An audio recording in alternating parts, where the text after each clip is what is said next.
అబ్బబ్బబ్బా! పొద్దున్న లెగిసిన దగ్గర నుంచి నైట్ పడుకునే వరకు సోషల్ మీడియాలో జనసేనకి ఇన్ని సీట్లంట, జనసేనకి అన్ని సీట్లంట, మేమూరుకోం అది ఇదని ఒకటే గోల. అరే! పవన్ కళ్యాణ్ గారు జనసేన పార్టీని పెట్టారు.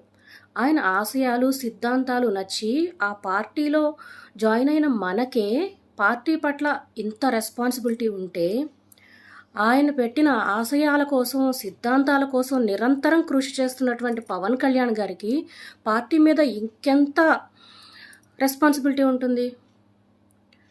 చూసే వాళ్ళకి తెలీదు, మోసే వాళ్ళకి తెలుస్తుంది ఆ బరువు, బాధ్యత అనేది. అది మీరు ఎందుకు తెలుసుకోలేకపోతున్నారు? ఆయన ఎంత మదన పడుతున్నాడో, ఆయన ఎంత నలిగిపోతున్నారో అనేది మీరు ఎందుకు ఆలోచించట్లేదు? ఏదో ఏబిఎన్ కిట్టు చెప్తే ఆ మాట నిజమైపోతుందా? పవన్ కళ్యాణ్ గారి నోటి నుంచి బయటికి వచ్చే వరకు కూడా ఏ ఫేక్ న్యూస్ని మీరు నమ్మకండి. పవన్ కళ్యాణ్ గారు సామాన్యమైన వ్యక్తి కాదు.